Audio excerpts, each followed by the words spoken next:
Gewin, ngujang tuh. Yeh, Cok Pita, meriki. Ngujang tuh. Niki tiang ngaya porosan ada stok galungan, main tulungin. Main lagi, Ray.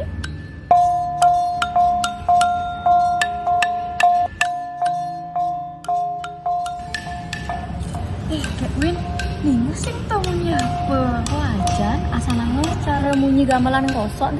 Aja jelek san munyi nih. Aja. Coba pakai nih. Ini, Cok.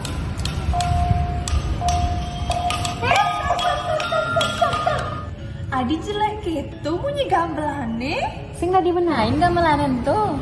Anak, lek sana punya gamelan enak. Melet kau nak ngomong naik, tinggal masih gamelan bowling itu soal ini. Tapi ijo tuh mas menainnya berkualitas tuh. Ini biasa ada di PKB itu loh. Iya ngawang ije. Tuh ditingan. Top kualitasnya. Mani aja kamu meh. Oh, tadi. Ya, Mani.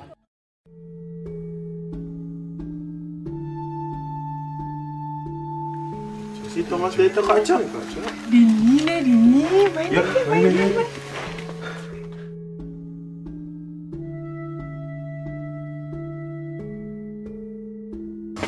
Nih bu, pengrajin gamelan itu ada di Tingan. Oh, dia orang kacang. Pandai Madilanus ada nih, kualitasnya top tuh. Yuk nih, main lagi. Yuk, main lagi yuk.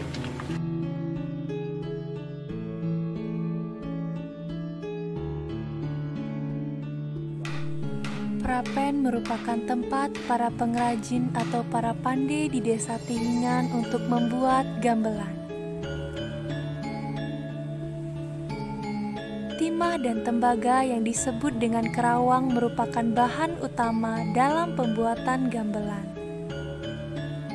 Di timbang mun. Timbang. Bobot reong yang akan dibikin yang akan dibuat. Umpama bobot reong buat setengah kilo, timbang mun setengah kilo. Kau dimasukin ke dikit. Muse merupakan alat yang digunakan dalam proses ngelebur, di mana bahan akan dilelehkan pada bara api. Di 20.000 per biji mungkin ada. Selanjutnya lelehan bahan dituangkan pada alat yang bernama penyangkan dan diberikan sedikit minyak kelapa sehingga berbentuk seperti laklak. Proses ini disebut dengan ngelaklakin. Kemudian lempengan dibakar dan dipukul untuk mendapatkan bentuk seperti cobek.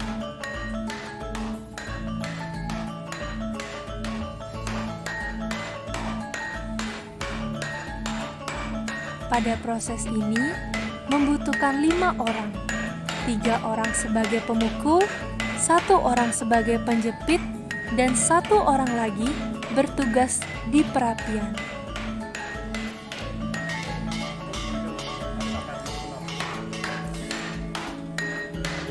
Selanjutnya merupakan proses pembuatan moncong yang menggunakan cetakan dari batu dengan lubang sesuai dengan ukuran moncong yang diinginkan.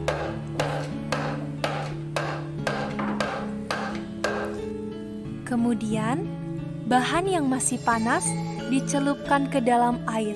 Proses ini disebut penyepuhan. Kemudian, dilakukan proses ngamet untuk mengukur keliling gamelan. Selanjutnya, dilakukan proses penyetelan suara. Semakin rata permukaan gamelan, semakin nyaring suara yang dihasilkan. Pada proses ini, menggunakan petuding sebagai acuan suara pada gamelan. Kemudian, dilakukan proses penghalusan untuk mendapatkan permukaan gamelan yang kuning dan halus. Pada proses ini, membutuhkan air agar suhu pada gamelan tetap stabil. Dibutuhkan ketelitian agar mendapatkan hasil yang maksimal. Yang jadi metaken kan. Sejak kapan kau berintis usaha gong ini? Itu usaha udah turun temurun nih, udah ratusan tahun nih. Yang itu termasuk generasi keempat atau kelima kurang lebih nih. Berarti dari tahun 1800-an gitu Iya, kira-kira. iya. Habis itu Pak, apa saja nih nanti bahan baku pembuatan untuk gong itu? Bahan bakunya itu cuma dua itu tembaga sareng timah mantan. Maka sama timah mantan. Nggih. Mungkin mereka yang takon kira-kira biayanya niki berapa nih untuk satu gong itu? Satu buah riong kan. Satu buah riong itu. Dari pembuatannya kurang lebih dari modal lah, dari modal itu bahan kurang lebih 3 kiloan ya, 3 kiloan. Ongkos buatnya itu kurang lebih 1 jutaan lah kurang lebih kan. Ya kurang lebih 1.900.000-an. Ya 1.800.000-an ya Makin nanti tantangan paling besar ke dalam buatan gong ini. Tapi kesulitannya, sama Pak Temi merintis usaha ini. Kesulitannya di kita, kesulitannya sih saat musimnya demen area nagingin demen pembeli itu, selera pembeli itu yang sulit ya, itu kita harus bisa jaga kualitas terutama Sesuai dengan selera pembeli. Iya, ya itu. Ini kan ampun terkenal ya kalau mau pakai ini. Jika pemasarannya di dalam lingkup Bali mantan tapi luar Bali itu enten pemasaran.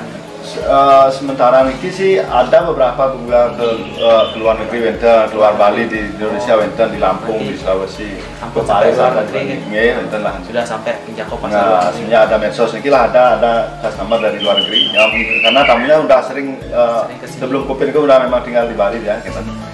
Mungkin dia kembali ke negaranya, dia pesan lewat medsos ini. Makin kan corona semakin, apakah itu berdampak juga untuk penjualan saat makin? Ya, sangat 100% sangat nih. Dulu sebelum COVID itu saya hampir nggak bisa menerima pesanan karena terlalu banyak. Hampir satu pesanan bisa selesainya 6 bulan. Satu pesanan 1 riong ti. Oke. Ampun enten senang Ya makin lah sungkaru enten lah ya. Tapi banyak sih prapen yang lain itu masih sepi pesanan. Sungkaru ya. Sungkaru lah yang bikin enten lah. Juga makin banyak. Iya, semua. Semua Pak Nge. Iya. Maaf. Tahap demi tahap yang begitu panjang merubah sebuah lempengan besi menjadi suatu karya yang dapat menghasilkan alunan nada yang indah, membuat kami bangga dan ingin ikut melestarikan budaya prapen ini.